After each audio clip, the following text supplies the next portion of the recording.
Sometimes it's easy to get caught up in comparing one blockchain ecosystem to its immediate peers and to whatever is the latest flavor of VC funded crypto monstrosity or mainstream partnership trend.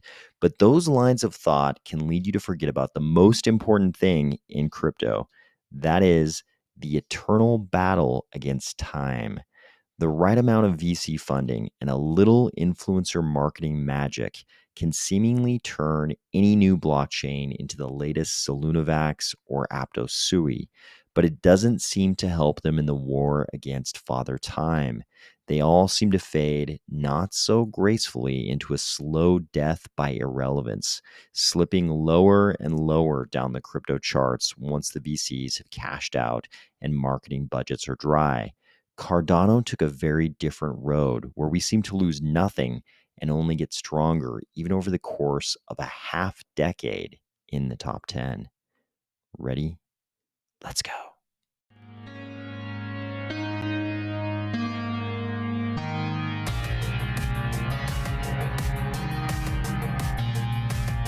Today, we are going to discuss a comparison of the crypto top 10 in 2018 versus 2023, a study of US crypto ownership, Cardano smart contract programming languages, stake pool retirements in Cardano, and some good advice regarding international crypto fugitives. If your only problem with this image is not the skull clock, but that one finger going in completely the wrong direction, or if you're finding value in these videos each weekday, please consider delegating to the Army of Spies stake pool, ticker AOS. Okay, check this out. Here is a post of a screenshot of the top crypto blockchain ecosystems from January 2018. It's now January 2023. So we're talking about a full 5 years ago, a full half decade ago. And of course, we all know what to expect in the number 1 and 2 places. Those are going to be Bitcoin and Ethereum. But beyond that, there are some surprises in here. So you'll notice there are a whole bunch of blockchain ecosystems in the top 10 that are no longer there. Of course, we've got Ripple, XRP, they're a familiar face. But we've also got Bitcoin Cash, no longer there. Litecoin, no longer there. Neo, no longer there. Neem, no longer there. Stellar, IOTA, Dash, EOS, Monero.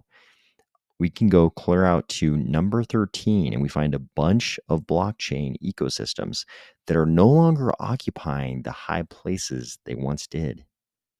At this time, I had already been in crypto a half decade before this. And let me tell you, by this point, each one of these ecosystems all had their own fervent fan base. And there's a lot of them that you no longer hear much about at all.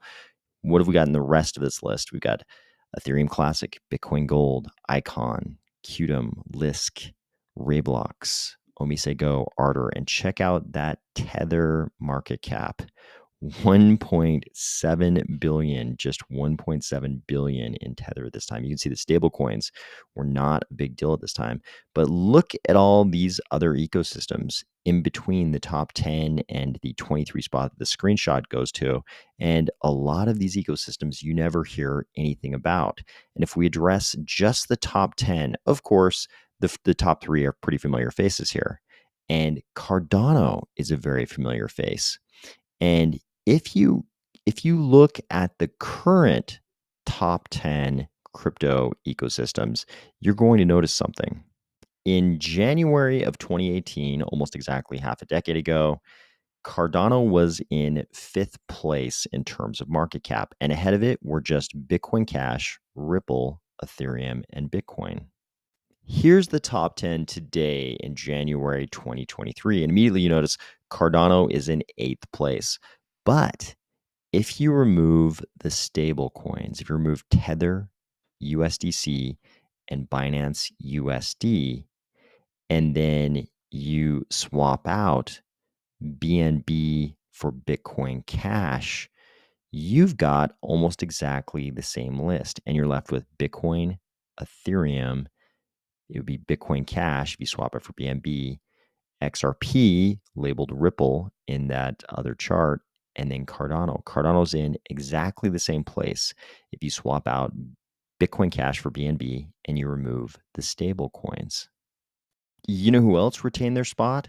Nobody except for Bitcoin, Ethereum, Ripple/XRP, and Cardano. Everybody else is different. No one else hung onto their spot. If we go clear out here, we notice that still in the teens is Tron. You know what I mean? Not exactly the most well-respected blockchain ecosystem in all of crypto. I don't see a lot of people saying that they respect Tron. Out of all the crypto ecosystems, that's the one they truly respect. But everybody else is kind of different. We see very few of the same names as we go down this list. They've all faced that death by irrelevance. They couldn't stand up to Father Time. Father Time might seem frail and withered, but he seems to defeat every single blockchain ecosystem. And they were all very beloved by their fan base, by their community. Each community of those ecosystems from the 2018 chart seem to have a rabid fan base who truly seem to believe that that blockchain ecosystem was going to do great and rocket its way right up into the top 5. But none of them did.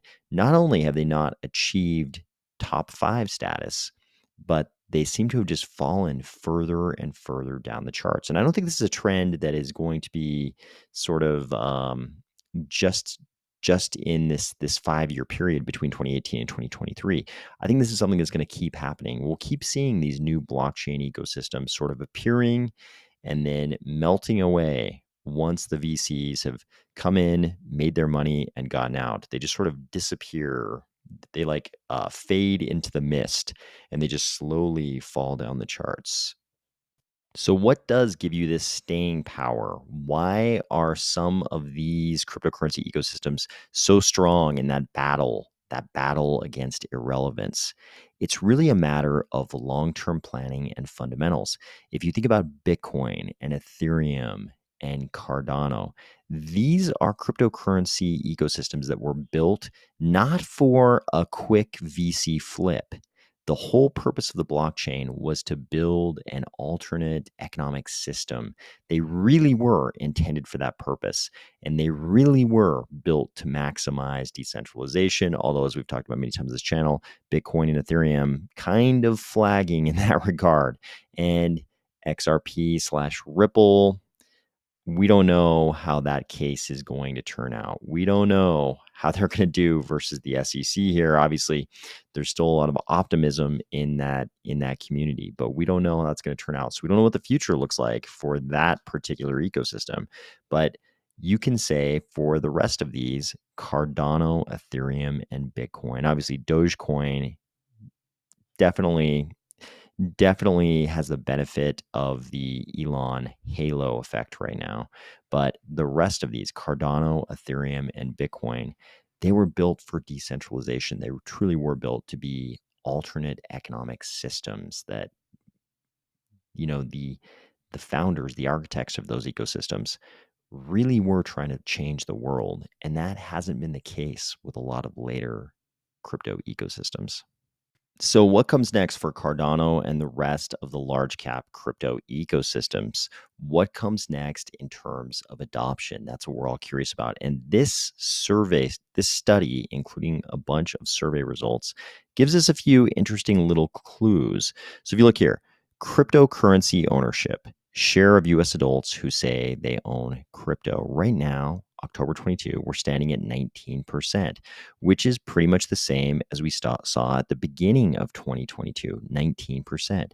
So despite the terrible bear market we've fallen into during the course of that time, people still have a lot of faith in crypto. At least people holding crypto still seem to have a lot of faith in crypto. Given such a bad bear market, you'd expect that this number could have gone way, way down and stayed down. But no, pretty much at the end of 2022, nearly the same number, exactly the same number as at the beginning. We don't know what the December number was, but we can assume that it was pretty close to the same number. Then we come down here. What are they owning? What are they holding? Well, as of October 22, 15% said they had Bitcoin, 4% said they had Cardano, 10% said they had Ethereum. So the ownership percentages, if you think about it, in terms of the crazy difference in market cap between Cardano, Ethereum, and Bitcoin, the percentage saying they own them isn't really that different. With Ethereum, you've got, 10% versus 4%. With Bitcoin, you've only got 15% versus 4%. So it's only a 4x in terms of percentage of people who own them between Cardano and Bitcoin. But it's a much greater multiple when you think about the actual market cap. Another great point here is that we could get to just 8% of people responding to a survey like this saying they own Cardano, just 8%, not even 10%, just 8%. And we would be doubling, theoretically, the size of the community. The Cardano community is already such a monster. We only have to get to 8% of respondents saying they own Cardano, and we would double the size of this monster ecosystem. Another really interesting metric down here. This is interesting. So, of the people saying they own crypto, 37% of the Bitcoin holders said they sold in the last month. 24% of the Ethereum holders said they sold in the last month. Cardano is the very lowest on this whole list. Only 10% of Cardano holders said they sold in the last month. Every other crypto listed here is higher. That includes Binance Coin, Tether, Solana, XRP, Polkadot, USDC, Dogecoin. All of them had a higher percentage of the holders saying they sold in the last month. Here's an interesting post as to programming languages other than Plutus in Cardano. This post says, adoption comes when developers can be easily onboarded. The following smart contract alts are setting Cardano for prime time. And he's got a nice list of sort of the prevalence of general programming languages and projects, including them in Cardano. With JavaScript, we've got Helios, JavaScript, of course, being an extremely popular language.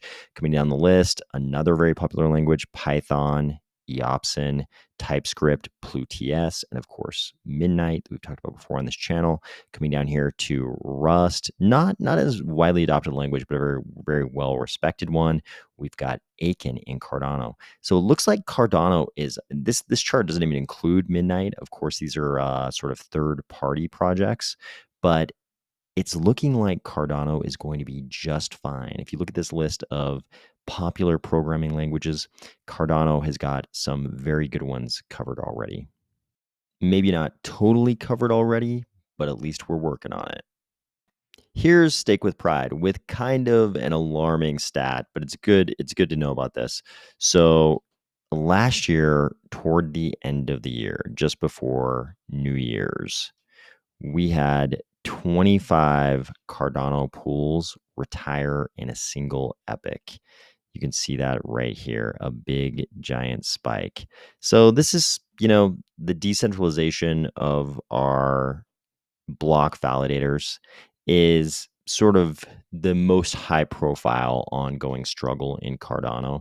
And the fact that we pay so much attention to it is probably the reason that or it's at least, the architecture of the system is a big part of the reason, but the fact that the Cardano community pays so much attention to this issue definitely isn't hurting our ability to maintain this very, very high level of decentralization, far in excess of both Bitcoin and Ethereum. Finally, and almost unbelievably, you may be surprised to hear that the three AC boys are trying to raise $25 million for a new crypto exchange that they want to call GTX. They seem to be trolling us all. We've kind of covered what's going on with the three AC boys. They both seem to be in Dubai, which is in the UAE, which is a non-extradition country. There will be no extradition from Dubai to the US. even if US courts decide that would be the best thing. So the courts, of course, have been serving them on Twitter just to give them service of process to make sure they know that things are happening in US courts regarding them.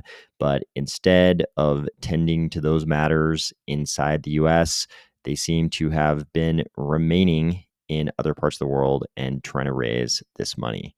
So simultaneous with this, a post came out from Jake Chervinsky, who's a well-regarded crypto attorney. I won't say that he is commenting directly on the 3AC boys, but I'll leave that up to your good judgment here, because I think what he said may have some bearing. He said, "I don't know who needs to hear this, but if your diligence is so bad that you can't figure out not to invest in transnational criminals who are fugitives from justice hiding out in non-extradition countries, then you deserve to lose every dollar you ever had." I hope you're having a great week, and I'll talk to you tomorrow.